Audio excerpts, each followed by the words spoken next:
The rain came down in thick sheets that night, drumming against the pavement and turning the city streets into rivers of light and shadow.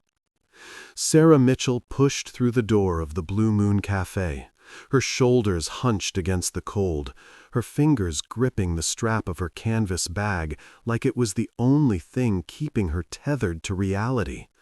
14 hours. That's how long her shift had been. Her feet ached, her back screamed, and all she wanted was to collapse into her bed and forget that tomorrow would bring the same exhausting routine.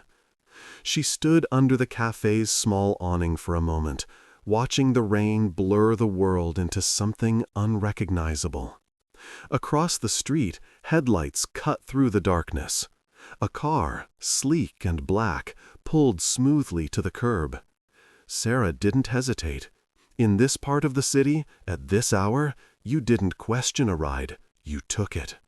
She yanked the door open and slid into the back seat, water dripping from her hair onto the leather upholstery. The interior was warm, almost too warm, and smelled faintly of expensive cologne and new leather. She didn't notice. Her eyes were already half closed with exhaustion. 1527 Maple Street, she said, her voice flat. Please hurry, I've had the longest day. The driver didn't respond immediately. Sarah glanced up at the rearview mirror and caught a glimpse of his eyes. Dark, sharp, studying her with an intensity that should have made her uncomfortable, but she was too tired to care. She slumped against the seat and closed her eyes.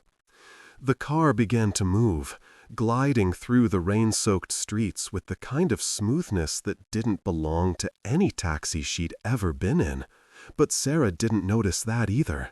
She was already talking, the words spilling out of her like water from a broken dam. You know what the worst part about working in a place like that cafe is? It's not the long hours or the low pay, though those are pretty terrible. It's the people, the ones who come in with their designer suits and their $1,000 watches, acting like we're invisible, like we're just part of the furniture. They don't even look at us when they order, just bark their demands and walk away. She laughed, a bitter sound.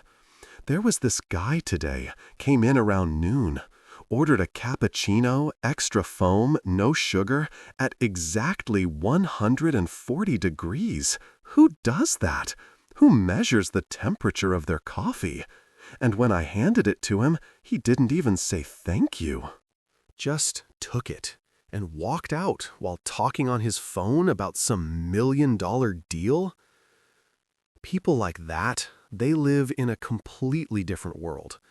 They have no idea what it's like to count every penny, to choose between buying groceries or paying the electric bill.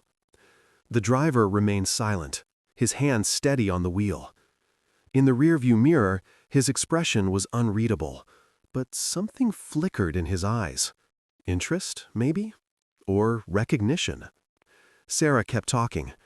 I'm sorry, I shouldn't be unloading on you like this. It's just been one of those days. Actually, one of those years. I came to this city with all these big dreams, you know? I was gonna make something of myself. I was gonna matter. But here I am, 3 years later, still pouring coffee and barely making rent. My mom keeps telling me to come home, that I'm wasting my time here. Maybe she's right. The car turned down a quieter street, away from the bright lights of downtown. Rain continued to hammer the windshield, the wipers working in steady rhythm. But I can't go back, Sarah continued. I can't admit defeat. Not yet. There has to be something more than this. There has to be a reason I'm here, struggling like this. Otherwise, what's the point? For the first time, the driver spoke. His voice was deep, smooth, with an edge of something Sarah couldn't quite identify. What would you do if money wasn't an issue? Sarah opened her eyes, surprised. She stared at the back of his head, at the perfect cut of his dark hair, The expensive fabric of his coat. That's a funny question coming from a taxi driver. Humor me. She thought for a moment. I'd go back to school, finish my degree in architecture. I was halfway through when my dad got sick, and I had to drop out to help with the bills. After he died, I just never found my way back. But if I could, I'd finish. I'd design buildings that actually mean something.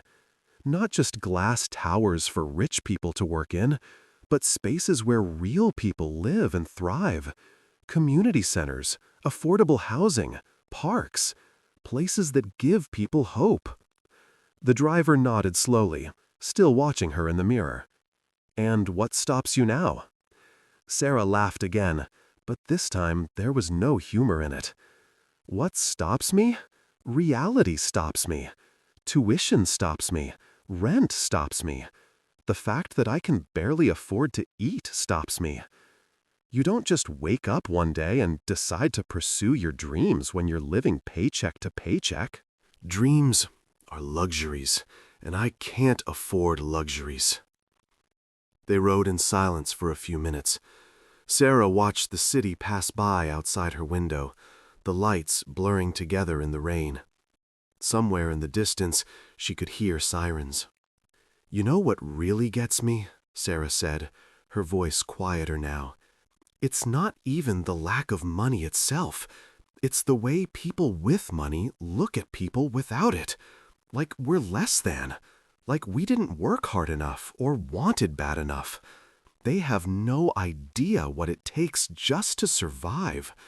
They think success is about merit, but it's not. It's about opportunity. It's about being born in the right zip code, going to the right schools, knowing the right people. The game is rigged, and they act like they won fair and square. The driver's grip on the steering wheel tightened slightly. You seem to have strong feelings about the wealthy. I have strong feelings about inequality, Sarah corrected, about a system that keeps people down while pretending to give them a chance. Look, I'm sure there are some decent rich people out there, but most of them are so disconnected from reality that they might as well be living on another planet. They'll donate to charity for the tax write-off and the photo op, but they won't actually do anything to change the system that keeps them rich and everyone else poor. The car slowed, turning onto Maple Street. Sarah's apartment building came into view, a tired brick structure with peeling paint and a flickering streetlight out front. Home sweet home. As the car pulled to a stop, Sarah reached into her pocket and pulled out a handful of coins and crumpled bills. She counted them quickly, her cheeks flushing with embarrassment. I'm sorry, I only have about $6 in cash. Is that enough? I can run up and get my card if you need more. The driver turned in his seat for the first time, and Sarah finally got a good look at him. He was younger than she expected, maybe in his mid-30s, with sharp features and eyes that seemed to see right through her. His suit was impeccable, clearly custom-made, and his watch caught the light from the street lamp. It was easily worth more than her entire year's salary. Sarah's stomach dropped. This wasn't a taxi. She'd made a terrible mistake. Keep your money, he said quietly. I don't understand. You're not a taxi driver, are you? No. Sarah's hand went to the door handle, panic rising in her chest. Who are you? Why did you let me get in your car? The man held up a hand, his expression remaining calm. You're not in any danger. You thought I was a taxi, and I was curious to see where the mistake would lead. I should have corrected you immediately, and I apologize for that. But I'm glad I didn't. That's insane. That's actually insane.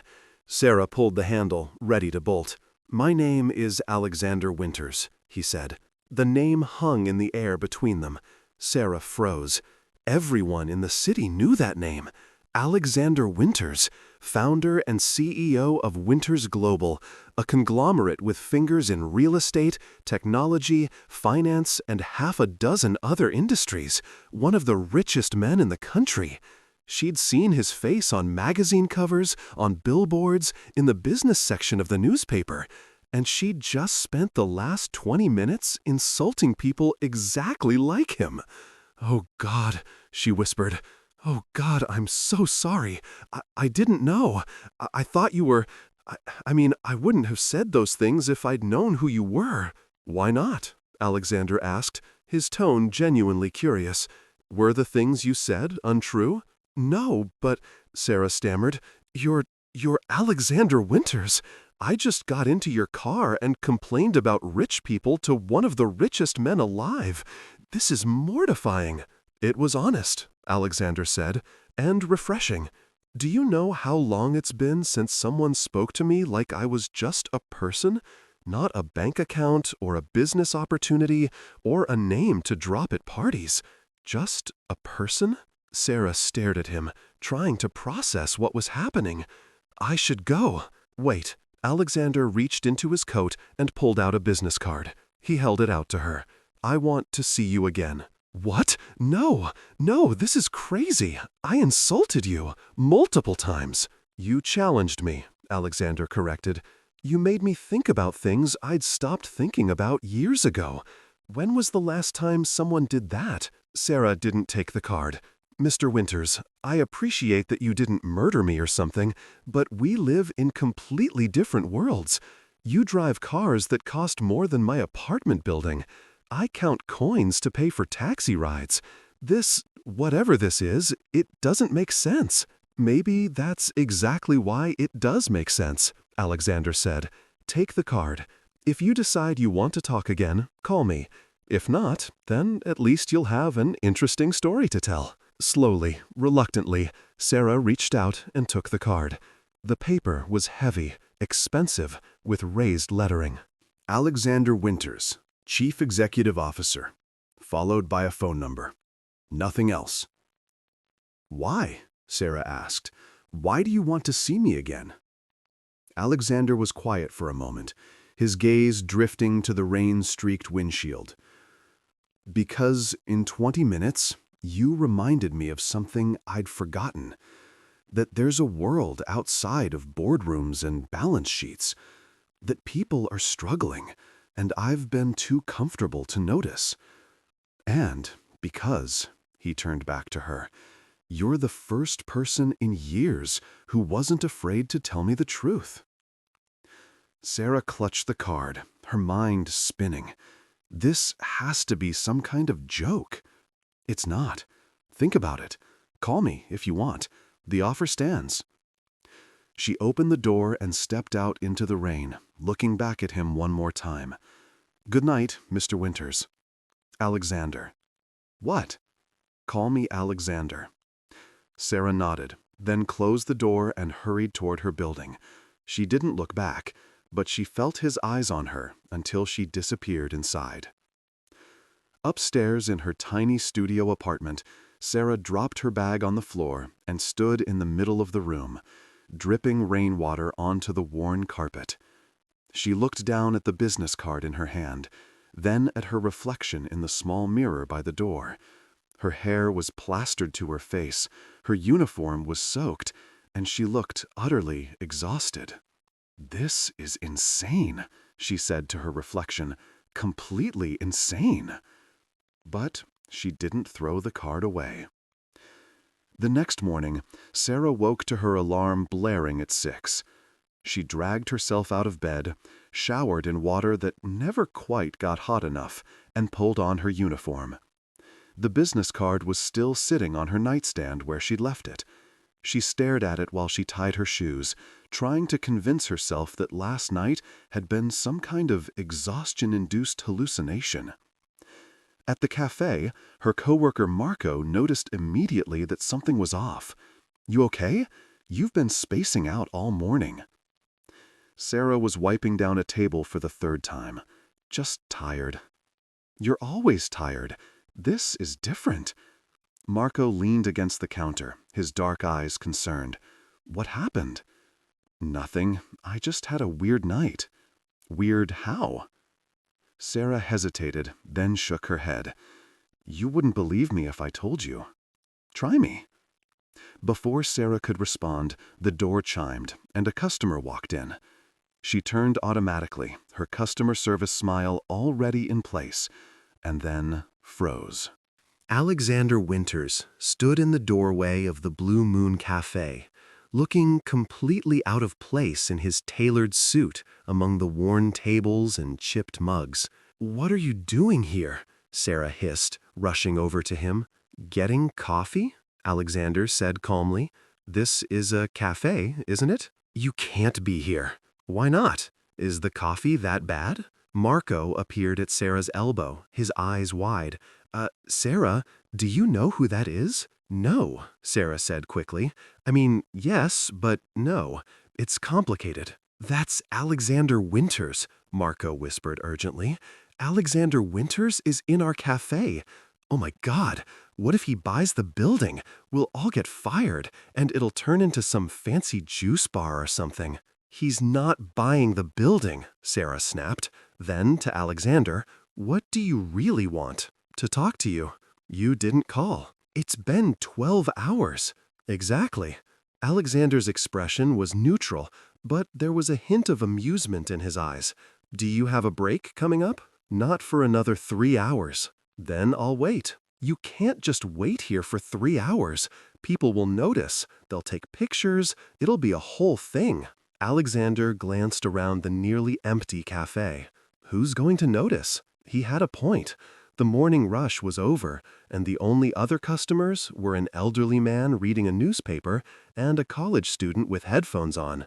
Still, Sarah felt exposed, like she was standing under a spotlight. "Fine," she said. 20 minutes. There's a park 2 blocks from here. Meet me there during my break. But this doesn't mean anything. I just want to understand what you're doing." "Fair enough," Alexander nodded, then turned to Marco. "I'll have a cappuccino. Extra foam, no sugar, at exactly 140 degrees. Sarah's mouth fell open. "You heard that. Yesterday. That was you." Alexander's expression remained neutral. Was it? He paid for his coffee, left a $100 bill as a tip, and walked out without another word. Marco stood staring at the bill like it might disappear. "Sarah, what the hell is going on?" "I honestly have no idea," Sarah said, and it was the truth. 3 hours later, Sarah found Alexander sitting on a bench in the small park, feeding pigeons from a bag of breadcrumbs. It was such a normal human thing to do that it threw her off balance. "Where did you even get breadcrumbs?" she asked, sitting down beside him. "Bodega on the corner." Alexander tossed another handful to the birds. "I haven't done this since I was a kid. Fed pigeons? Had free time." Alexander turned to look at her. "Thank you for coming." "I'm still not sure why I did." Sarah crossed her arms, trying to maintain some distance. "You realize this is weird, right? Yesterday you were a stranger in a car, and now you're sitting in a park feeding birds and acting like we're old friends?" "We're not old friends, but we could be new ones." Alexander set the bag of breadcrumbs aside. "I meant what I said last night. Talking to you was the most real conversation I've had in years. Everyone in my life wants something from me. Money, connections, access. But you didn't even know who I was. You just talked to me like I was a person." "I was rude." "You were honest. There's a difference." Alexander leaned back against the bench. "I've spent the last 15 years building an empire. I've made more money than I could spend in 10 lifetimes. I've achieved everything I set out to achieve. And somewhere along the way, I stopped seeing people. They became numbers, resources, obstacles, or assets. Your words last night, they reminded me that I'd lost something important." "So what? I'm your humanitarian awakening?" Sarah's tone was skeptical. "You want to feel better about your wealth by befriending someone poor? That's not noble. That's patronizing." "That's not what this is." Alexander met her gaze steadily. "I'm not looking for absolution or a pet project. I'm looking for perspective. And maybe, if I'm being honest, I'm looking for a reason to care about something other than the next deal or the next acquisition." Sarah studied him, trying to read his intentions. "What do you want from me?" "Nothing. Or everything. I don't know yet." Alexander smiled slightly. "I want to get to know you. I want to understand how you see the world. And I want you to understand how I see it. Maybe we'll find some middle ground. Maybe we won't. But I think it's worth trying." This is crazy. Sarah shook her head, but she was smiling despite herself. You know that, right? This whole situation is completely insane. "The best things usually are." Alexander stood and offered her his hand. "Have dinner with me, tomorrow night. Somewhere quiet, where we can actually talk. No pressure, no expectations. Just two people having a conversation." Sarah looked at his outstretched hand. Every rational part of her brain screamed at her to say no. This man lived in a different stratosphere. Nothing good could come from this. But there was something in his eyes, a vulnerability that seemed at odds with his reputation, that made her hesitate. "One dinner," she said, finally, not taking his hand. "Somewhere normal, not some fancy restaurant where I'll feel completely out of place." "Deal." Alexander lowered his hand, unfazed by her refusal. "I'll pick you up tomorrow at 7. I'll meet you there. I'm not giving you my address. Again." Alexander laughed, a genuine sound that transformed his face. "Fair enough. There's an Italian place on 4th Street, Lucia's. Do you know it?" Sarah nodded. It was a neighborhood spot, family-owned, with checkered tablecloths and candles in wine bottles. The kind of place she could actually afford on special occasions. "I'll be there." As she walked back to the cafe, Sarah's mind was racing. What was she doing? This couldn't end well. But beneath the anxiety, there was something else. Curiosity, excitement, the feeling that something in her carefully controlled, predictable life was about to change in ways she couldn't predict. That evening, Sarah called her best friend Jen and told her everything. Jen's response was immediate and loud. "Are you out of your mind? You can't go on a date with Alexander Winters." "It's not a date, it's just dinner. With one of the richest men in the country? Sarah, this isn't a fairy tale. People like him don't actually fall for people like us. This is going to end badly." Maybe, probably. But Sarah found herself smiling. But what if it doesn't? The next evening, Sarah stood in front of her closet, staring at her limited options. She didn't own anything fancy enough for a billionaire, but didn't want to look like she was trying too hard. Finally, she settled on a simple black dress she'd bought for a job interview 2 years ago, and a cardigan to ward off the evening chill. She arrived at Lucia's 15 minutes early, her stomach a knot of nerves. The restaurant was warm and inviting, with the smell of garlic and basil wafting from the kitchen. Alexander was already there, sitting at a corner table. He ditched the suit for dark jeans and a simple button-down shirt. He looked almost normal. "You're early," Sarah said, sliding into the seat across from him. "So are you," Alexander smiled. "Nervous? Terrified." But Sarah was smiling too. "This is surreal." "For me too." Alexander poured her a glass of wine from the bottle already on the table. "I can't remember the last time I went to dinner without an agenda. No deal to close, no investors to impress. Just dinner." They ordered, and as they waited for their food, they talked. Really talked. Alexander told her about growing up in a small town, the son of a factory worker who died when Alexander was 16. He talked about putting himself through college, about the first business he'd started in a garage and nearly lost a dozen times. He talked about the moment success had stopped feeling like an achievement and started feeling like a burden. "When you have enough money, you stop worrying about having enough money," Alexander said. "But then you start worrying about everything else. Who's trying to use you? Who actually cares about you versus who cares about your bank account? You become paranoid, isolated. I have thousands of employees, but I can count on one hand the number of people I actually trust." Sarah found herself opening up too, telling him about her childhood in a small coastal town, about her father's long illness, and how it had drained the family emotionally and financially. She talked about the guilt she felt for resenting how his sickness had derailed her life, and the relief she'd felt when he finally passed, followed immediately by more guilt for feeling relieved. "I think that's what keeps me going," Sarah said. "The idea that if I can just make something of myself, if I can achieve what I set out to do, then maybe all that suffering will have meant something. Maybe it won't have been for nothing." "It won't have been for nothing either way," Alexander said gently. "Pain doesn't need to be redeemed by success. It just is. You survived it. That's enough." Sarah felt tears prick her eyes and blinked them away quickly. She wasn't going to cry in front of him. Not on their first whatever this was. The evening stretched on. They talked about books, about music, about the city and its contradictions. Alexander was surprisingly well read, and Sarah found herself arguing passionately with him about politics and philosophy. He listened, really listened, and pushed back when he disagreed, but never dismissed her.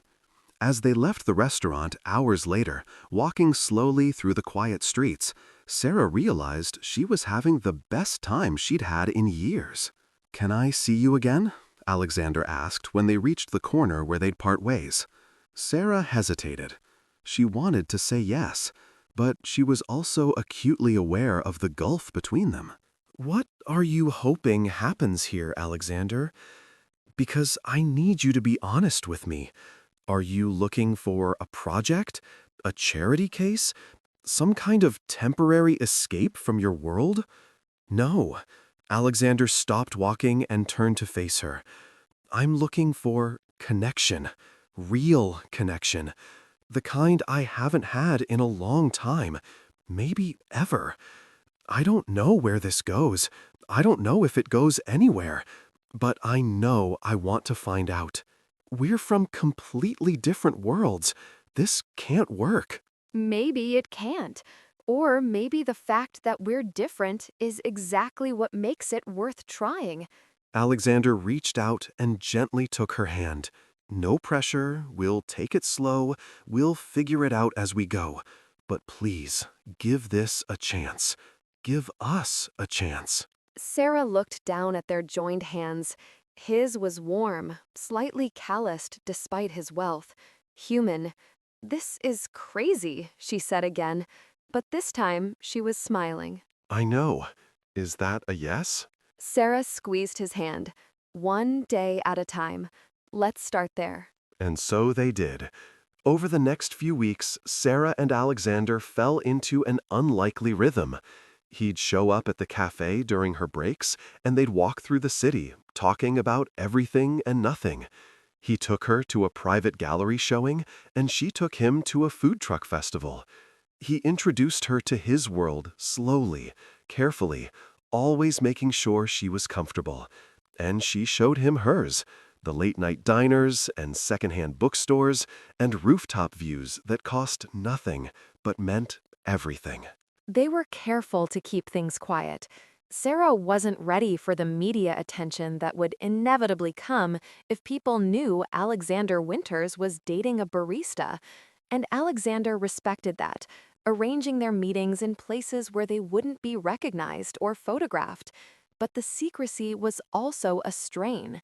Sarah found herself living a double life, working her shifts at the cafe while spending her evenings in Alexander's penthouse or his private car. The contrast was jarring.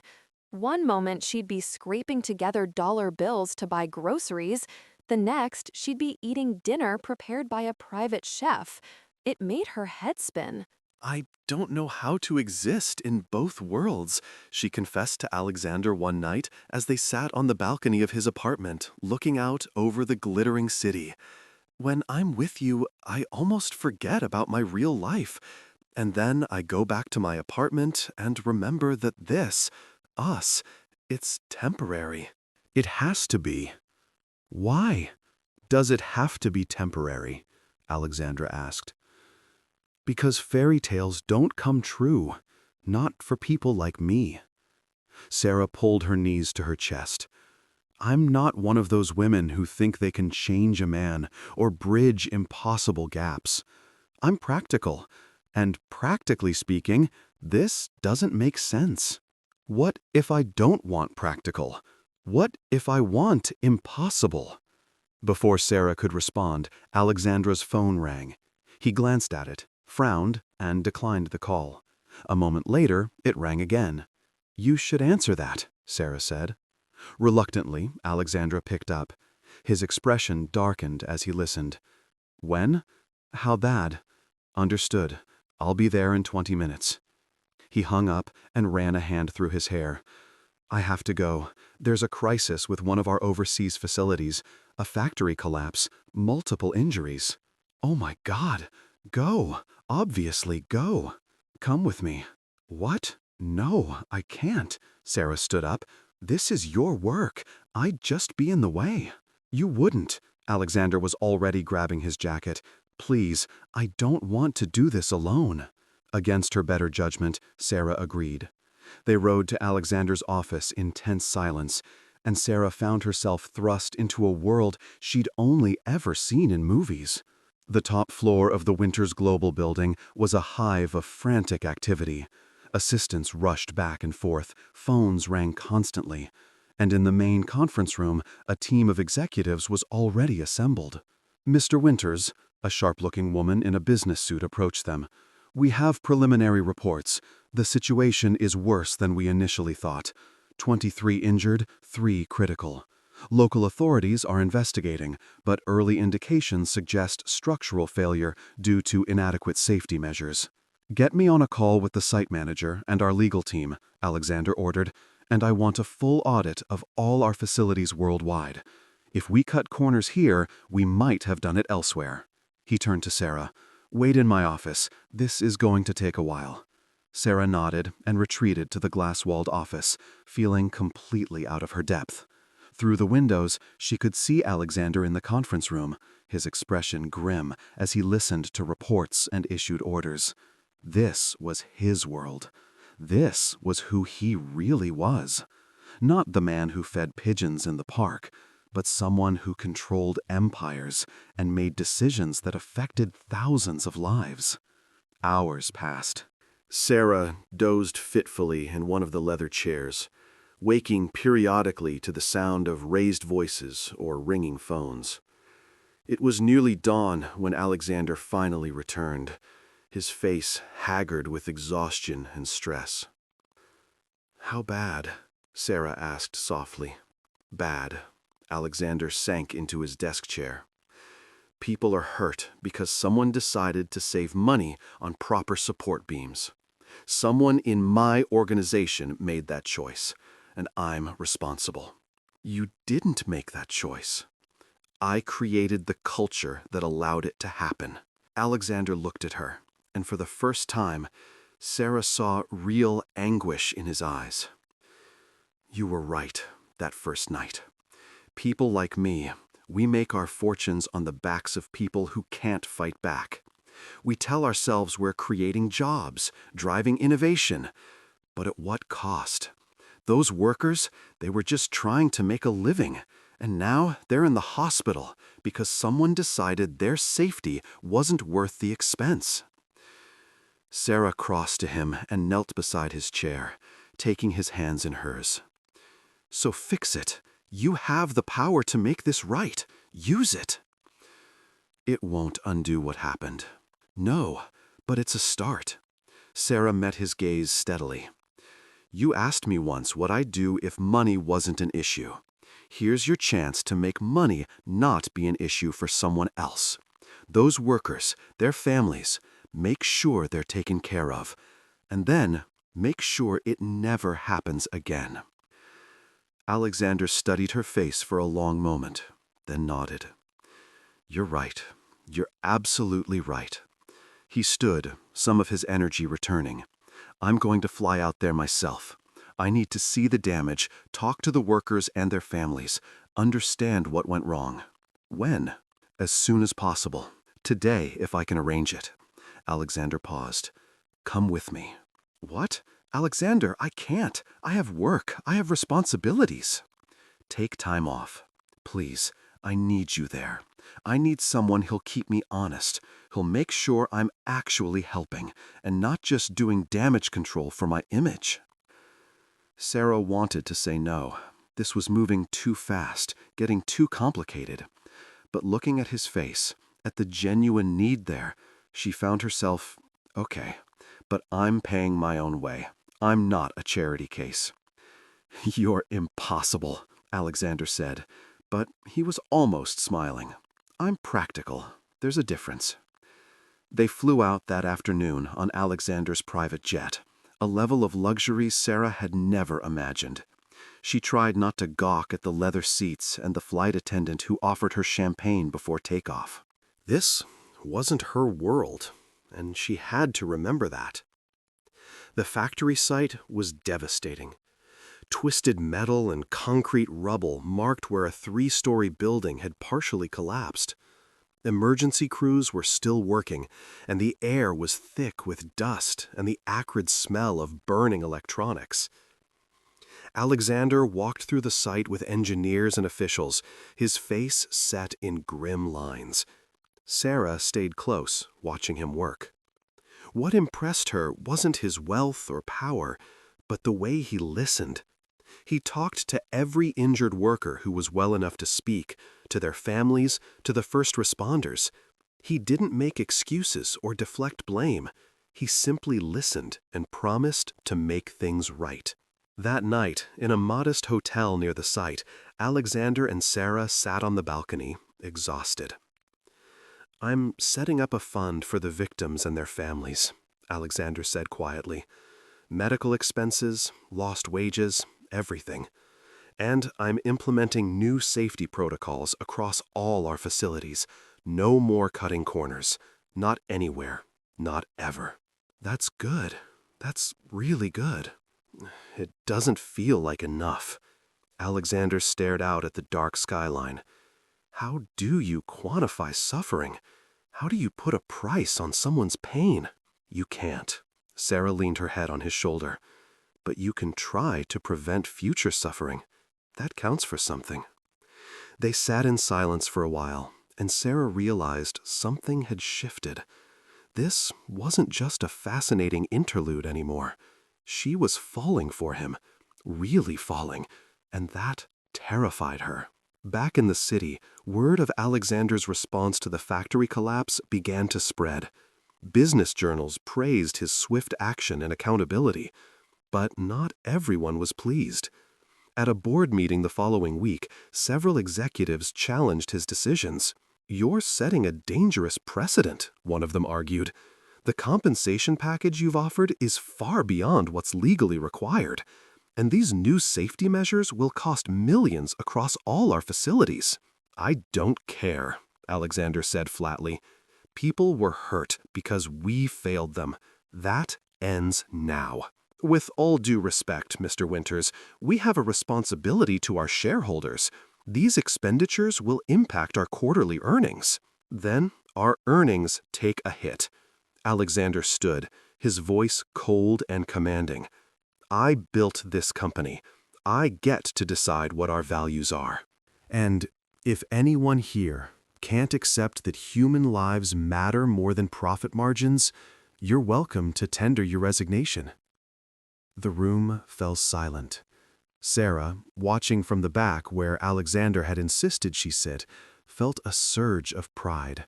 This was the man she'd met that rainy night, the one who'd listened to her rant about inequality and injustice.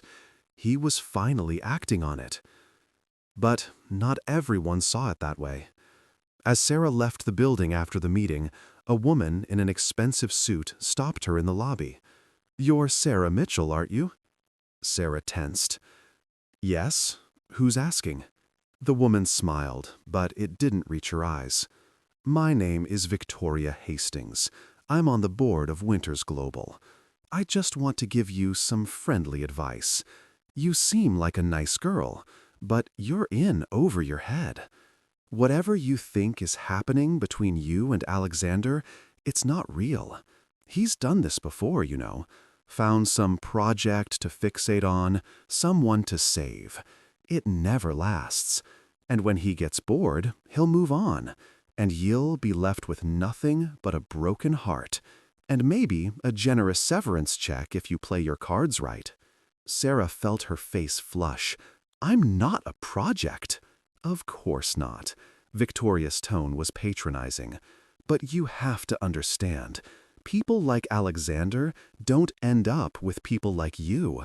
It's not personal. It's just the way the world works. Different classes don't mix, not really. So take my advice. Get what you can out of this while it lasts, then move on before you get hurt. She walked away before Sarah could respond, leaving her standing alone in the marble lobby, doubt creeping into her mind. Was Victoria right?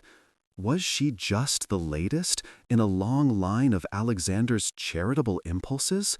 She thought about how he'd picked her up that night, how he'd listened to her story with such fascination. Had it just been novelty? The thrill of slumming it with someone from a different world? That evening, Sarah was quiet when Alexander picked her up for dinner. He noticed immediately. What's wrong? Just thinking. About? Sarah hesitated, then decided to be direct. That first night, when I got in your car, why didn't you correct me right away? Why did you let me go on thinking you were a taxi driver? Alexander was quiet for a moment. Because I was curious. And because I knew that if you found out who I was, you'd change. Everyone does. They start performing, trying to impress or manipulate. I wanted to know who you really were. And now? Now that you know? Now I'm in love with you. Alexander said it simply, without drama, but the words hit Sarah like a physical force. You can't be. Why not? Because, Sarah gestured helplessly, because we barely know each other, because we're from different worlds, because this is insane. I disagree with the first point. We've spent nearly every day together for the past month. I know how you take your coffee, that you're terrified of spiders but won't kill them because you feel guilty, that you cry at sad movies even when you try to hide it. I know you're brilliant and compassionate and stubborn as hell. Alexander reached across the table and took her hand. And I know that when I'm with you, I feel like myself. Not the version of myself I've had to become to run a company, but the person I was before all of this. The person I'd forgotten I could be. Sarah felt tears welling up. I'm scared. So am I. Alexander's thumb traced circles on her palm. This isn't easy for me either.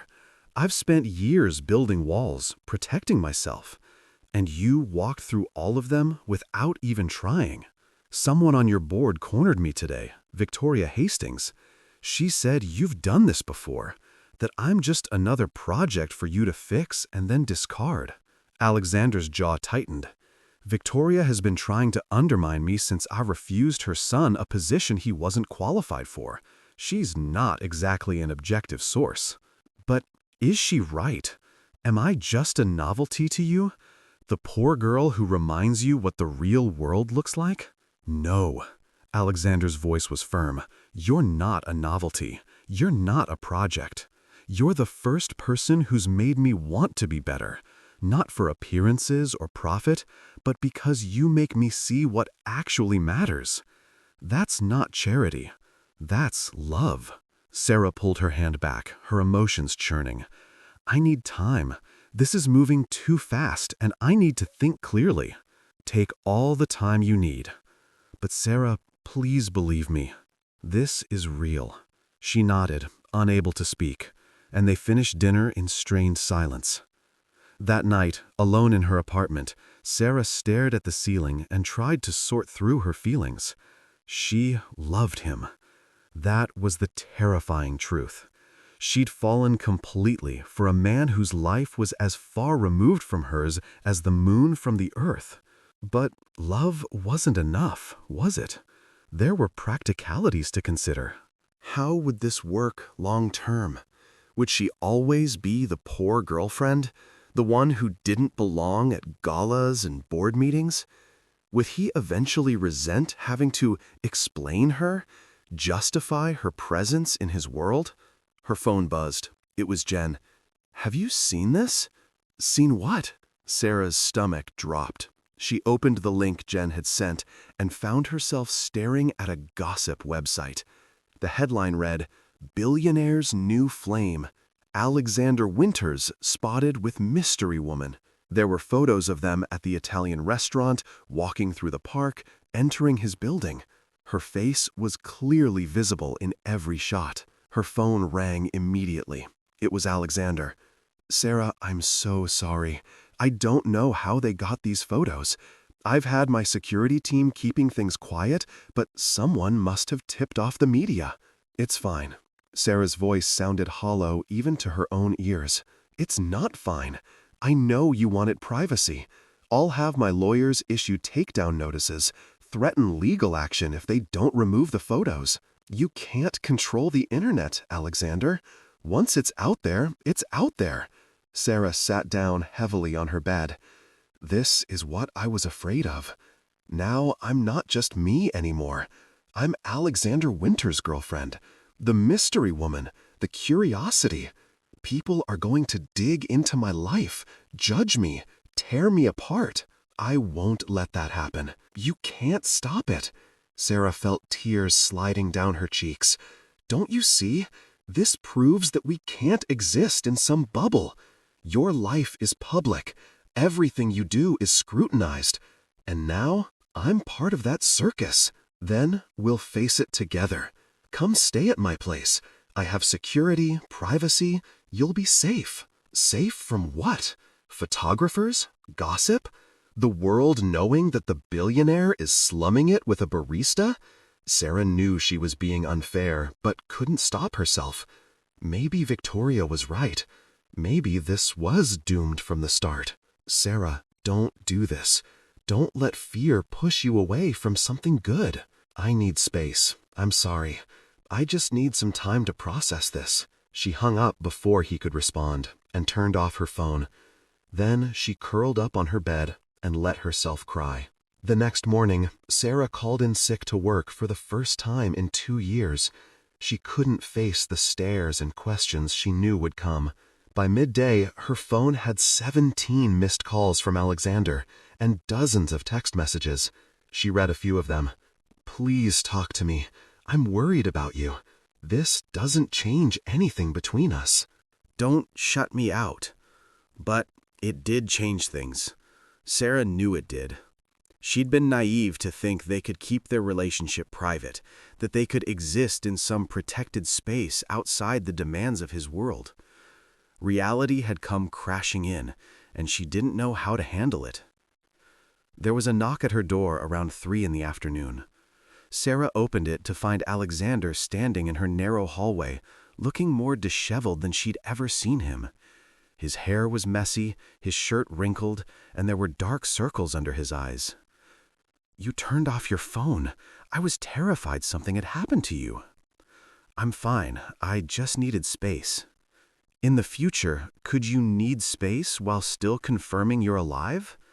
Alexander stepped inside, ducking slightly under the low doorframe. "I've been losing my mind." Sarah closed the door and leaned against it. "I don't know if I can do this." "Do what?" "This. Us. Your world. Alexander, I'm nobody. I'm a barista who can barely make rent. And now my face is plastered all over the internet with people speculating about why you're with me. The comments are brutal. Gold digger, social climber. Some people think I'm an escort. Others are placing bets on how long before you get bored and move on. Those people don't know us. They don't matter." "But they do matter," Sarah's voice rose, "because they represent reality. The reality that we don't fit. that I'll always be the girl who doesn't belong in your world. Then don't be in my world. Alexander crossed to her, his expression intense. Build your own world and let me be part of it. I don't care what society pages or gossip sites say. I care about you, about us. It's not that simple. Why not? Why can't it be that simple? Because you have responsibilities, a company to run, a reputation to maintain. And Sarah gestured around her tiny apartment, I have nothing. I can't offer you anything except baggage and complications. You offer me yourself. That's everything. Alexander cupped her face in his hands. I love you. Not the idea of you, not what you represent, you. The woman who challenges me and grounds me and makes me want to be better. If you can't see that, if you truly believe you're not enough, then I'll walk away. But I don't think you believe that. I think you're scared. And that's okay. I'm scared too. But let's be scared together. Sarah closed her eyes, feeling his warmth, breathing in his familiar scent. She wanted so badly to believe him, to trust that love could bridge impossible gaps. What if it doesn't work? What if it does? Alexander pressed his forehead to hers. Give us a chance, a real chance. Stop protecting yourself from hurt and just let yourself feel this. Sarah opened her eyes and looked at him, really looked at him. She saw the vulnerability there, the fear that matched her own. He was taking just as much of a risk as she was, maybe more. He had so much more to lose. Okay, she whispered. Okay, but we do this my way. No more hiding, but no more spectacle either. We live our lives honestly. If people judge, let them judge. But we don't perform for anyone. Deal. Alexander kissed her softly. Whatever you need, whatever makes you comfortable. And I go back to school. I finish my degree. I don't become someone who just exists as your girlfriend. I have my own path, my own goals. I wouldn't want it any other way. In fact, Alexander pulled back slightly, I've been thinking about that. I want to set up a scholarship fund for people in situations like yours, people who had to abandon their education due to financial hardship. Would you help me design it? Sarah felt something loosen in her chest. You'd really do that? I told you. You make me want to be better. This is part of that. So yes, I'd really do that. She kissed him then, deeply, letting herself believe for the first time that maybe, just maybe, this could work. The next few months were a whirlwind. Sarah and Alexander went public with their relationship, doing a joint interview with a reputable journalist to control the narrative. Sarah was honest about her background, about her struggles, and about how they'd met. The story went viral, splitting public opinion. Some people found it romantic, others remained skeptical. But Sarah discovered something important. She didn't care as much as she'd thought she would. With Alexander's support, both financial and emotional, Sarah re-enrolled in school. She worked part-time at the cafe, refusing to give up that connection to her old life, and spent her evenings studying and designing. Alexander kept his promise about the scholarship fund, and Sarah threw herself into helping create something that would genuinely help people. They had their challenges. Alexander's mother, a formidable woman who'd remarried into old money after his father's death, made her disapproval clear. She cornered Sarah at a charity gala, her smile icy. You understand this can't last. Alexander needs someone from his own background, someone who understands his responsibilities. With all due respect, Sarah replied calmly, I think Alexander can decide what he needs. And if he needs someone who'll tell him the truth instead of what he wants to hear, then I'm exactly the right person. Some of Alexander's business associates were equally skeptical. Sarah overheard more than one conversation questioning whether Alexander had gone soft, whether his new focus on ethical practices and worker welfare would hurt the company. But Alexander held firm, even when it cost him deals and partnerships. "You're losing money because of me," Sarah said one night after a particularly contentious board meeting. "I'm investing in things that matter," Alexander corrected. "The company is still profitable, just not obscenely so. And I sleep better at night." "But the board is right. You're putting principles over profits. That's not how you built this empire." "Maybe it's time to build something different. Maybe the empire I built isn't worth keeping if it requires compromising my values." Alexander took her hand. "You changed me, Sarah. You showed me that there's more to success than accumulation. I'm not going back to the person I was before." As fall turned to winter, Sarah found her rhythm. She excelled in her classes, surprising herself with how much she'd missed the creative challenge of design. She started developing a proposal for her senior thesis, a community center that would serve as a hub for low-income families, combining practical services like job training and childcare with spaces for art and gathering. Alexander was her biggest supporter, offering advice when asked but never trying to take over. He'd show up at her studio sessions with coffee, sit quietly while she worked, and celebrate every small victory. In turn, Sarah helped him navigate the complicated work of reforming his company's culture. She sat in on meetings, asked pointed questions, and refused to let him fall back into old patterns.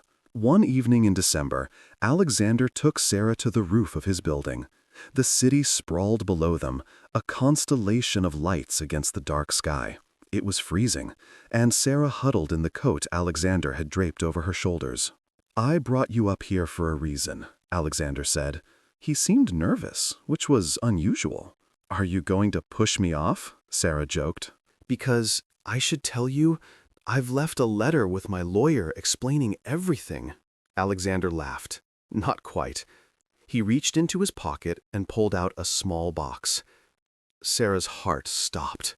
"Before you panic, this isn't what you think it is. Not yet, anyway." Alexander opened the box to reveal not a ring, but a key. "This is a key to a building I purchased. It's in the neighborhood where you grew up. I'm donating it to the city with one condition, that you design its renovation into a community center. Your thesis project, but real, fully funded." Sarah stared at the key, then at Alexander, her mind struggling to process. "You bought a building?" "I bought a building. Will you design it?" "Alexander, I don't even know what to say. This is too much." "It's not a gift. It's an investment. In you, in your vision, in the kind of future I want to help build." Alexander pressed the key into her palm. "You told me once that you wanted to design spaces that give people hope. Let's do that together." Tears streamed down Sarah's face. She threw her arms around him, holding tight. "Thank you. Thank you for believing in me." "Always." Alexander kissed the top of her head. "Always." They stood there in the cold, holding each other, looking out over the city that had brought them together. Sarah thought about that rainy night nearly a year ago when she'd stumbled exhausted into a car and mistaken a billionaire for a taxi driver. It seemed impossible that such a small mistake could have led to this moment, to this feeling of rightness and possibility. "I love you," she said into his chest. "I love you too. And Sarah, when I said that key wasn't a ring yet, I meant yet. I'm asking you to wait for me, to be patient while I figure out how to do this right, because I'm going to marry you, if you'll have me." Sarah pulled back to look at him. "Are you proposing?" "Not officially, not yet, but I'm declaring my intention. Consider yourself warned." She laughed through her tears. "You're ridiculous. I'm in love. There's a difference." They kissed as snow began to fall, soft flakes catching in their hair and melting on their skin. Below them, the city hummed with life, with millions of stories unfolding in its streets and buildings. And somewhere in all that chaos, in all those intersecting lives, two people from impossibly different worlds had found each other and chosen to build something new. It wouldn't always be easy. There would be more challenges, more moments of doubt, more people questioning whether their love could survive the realities of their circumstances.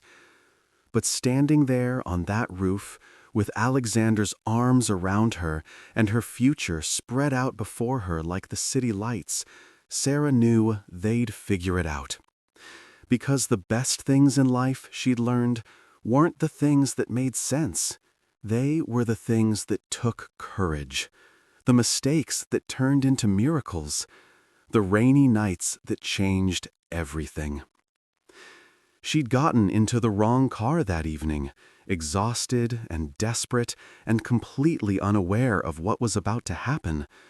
But as she stood there in the snow with the man she loved, Sarah realized it had been exactly the right car after all.